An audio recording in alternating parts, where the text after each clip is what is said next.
होता है जूते के फीते बांध रहे हैं और रेफरी ने घंटी बजा दी, बेटा मैच शुरू हो गया। हमको ऐसा बताया गया है कि मालवा और भोपाल के इलाके में सुबह सूरज के उगने से नहीं पोहा खाने से होती, ऐसा है क्या? और ये भी बताया गया कि पोहा में जीरापन वगैरह हो तो थोड़ा आवाज में जोश भी रहता है। थोड़ा कम दिख रहा है। अच्छा, हमारे एक गुरुजी थे। अच्छा, मैं आप लोगों को पहले ही ईमानदारी से बता दूं, हमारे बहुत सारे गुरुजी हुए हैं, लेकिन मैं गुरुजी के नाम से जितनी बातें करता हूं वो गुरुजी ने नहीं कही होती है। और थोड़ा विनम्रता जरूरी है, तो अपनी बात अपने मुंह से कैसे कहें, तो मैं गुरुजी के खाते में डाल देता हूं। तो हमारे एक गुरुजी थे, वो कहते थे कि प्रेम के लिए परिचय जरूरी है। आप लोगों को भी ऐसा लगता है क्या? अच्छा, जितने लोग टीचर या इंस्ट्रक्टर के साथ आए वो चुप हैं, क्योंकि हम लोगों को ये सिखाया गया है कि प्रेम के मसलों में सार्वजनिक रूप से चुप रहना चाहिए। हाँ, अब देखिए, है क्या देवियों और सज्जनों की आप लोगों की जिंदगी बड़ी कीमती है, इतवार की सुबह उससे भी ज्यादा कीमती है। एक सरकारी आयोजन है, सरकारें बहुत गंभीर किस्म की होती हैं, गंभीर काम करती हैं, इसीलिए मंच से भी गंभीर बातें की जाती हैं, करी भी जानी चाहिए। कभी कभी मुस्कुरा भी लेना चाहिए। मैं उम्मीद करता हूं कि सरकारें भी मुस्कुराती होंगी, मुस्कुराती ही होंगी, तभी हमारे जैसे एक व्यक्ति को मंच पर बुला लिया। तो मैं पहले तो जिनसे मेरा परिचय हो गया है उन लोगों तक अपना प्रणाम पहुंचा दूं जिनसे करने वाला हूं, फिर उनकी बारी आएगी और उसके बाद बात कही जाएगी। ज्यादा कुछ कहने को है नहीं, क्योंकि जिंदगी में मौज बहुत है, जिंदगी लल्लन टॉप है, तुम लोगों की भी। अभी बताऊंगा कैसे।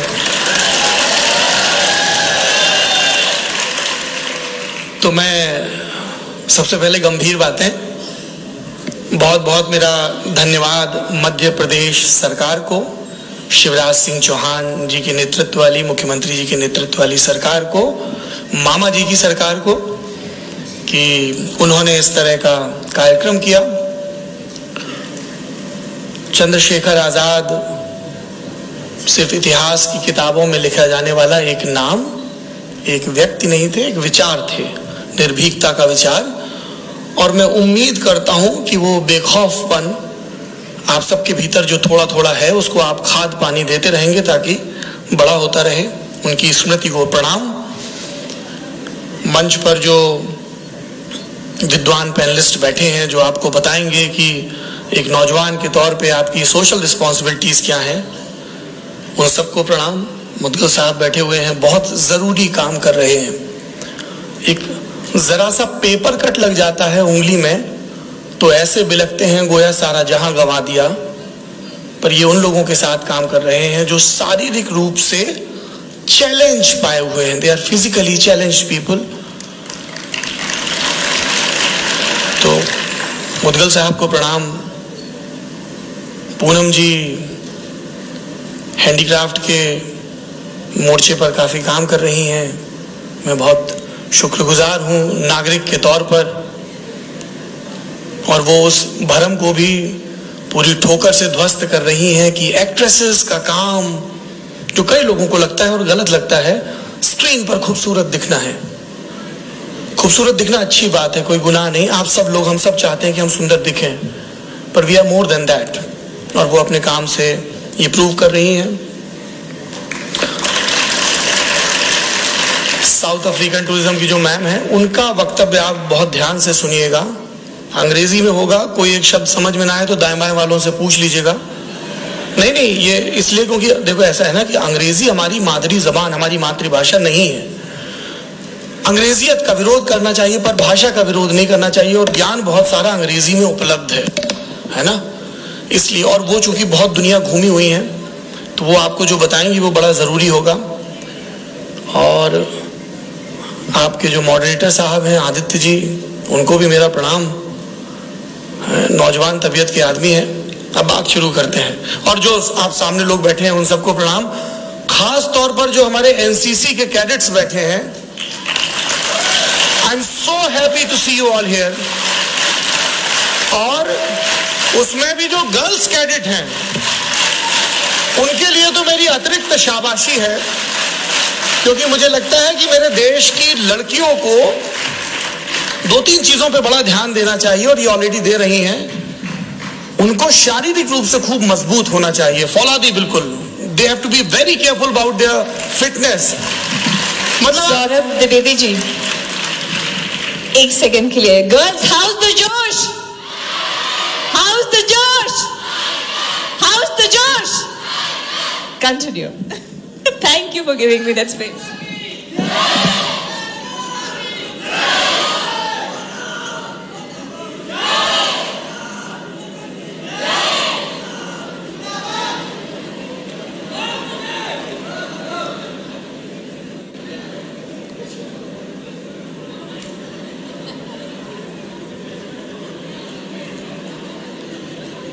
ये बिल्कुल वैसा हो गया है कि कोई पुरोहित बड़े जोश में यज्ञ वेदिका के सामने मंत्र पढ़ रहा हो अपने क्रम में, है ना। पर जिंदगी ऐसी ही, कांट कंप्लेन।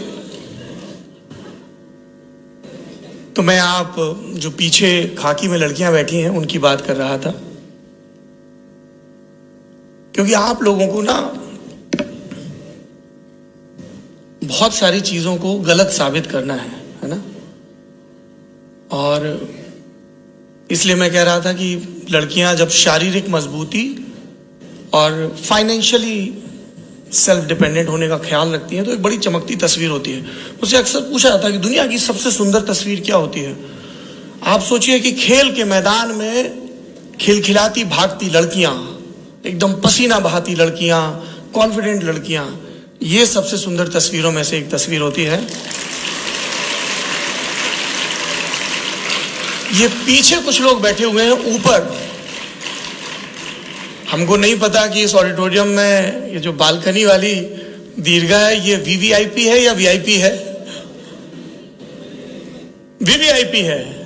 अच्छा जी, खिलाड़ी हैं आप लोग, बहुत बढ़िया।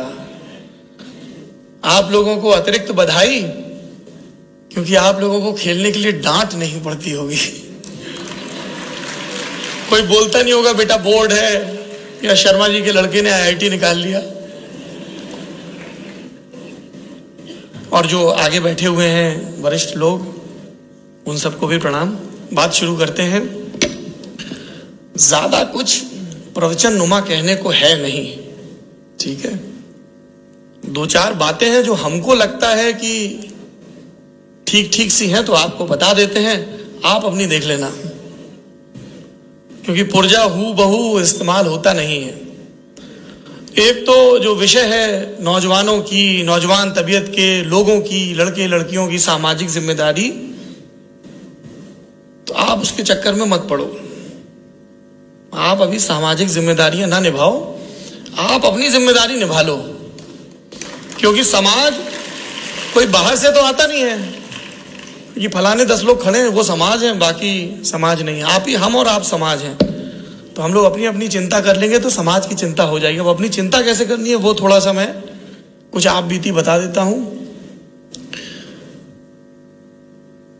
ये जो पड़ोसी और रिश्तेदार आपको सलाह देते हैं, आपको उससे सावधान रहना है, बहुत सावधान रहना है, क्योंकि वो आएंगे, चाय पिएंगे और जो आप बिस्कुट लेके आए वो भी खाएंगे। अच्छी बात है, अतिथि देवो भव। फिर वो आपके मम्मी पापा और गार्जियन को बताएंगे कि आपके लिए क्या सही है। और वो एक इंडेक्स लेके चलते हैं, वो चलता फिरता स्टॉक मार्केट होते हैं, तो वो बताते हैं कि आपका शेयर आपके बच्चे का बहुत तेजी से गिर रहा है, फलाने का चढ़ रहा है। आपने घबराना नहीं है, आपने बड़ी बड़ी चुनौतियों को झेला है। ड्रिल की होगी, सर्दी में ड्रिल की होगी, डीएमएस शूज काट रहे होंगे तब भी ड्रिल की होगी, है ना। तो आपने बड़ी बड़ी ड्रिल की हैं, बड़े बड़े मोर्चे फतेह किए हैं। ये तो रिश्तेदार और पड़ोसी हैं, आप कर ले जाओगे पार। आपको मुस्कुराते रहना है, जी अंकल।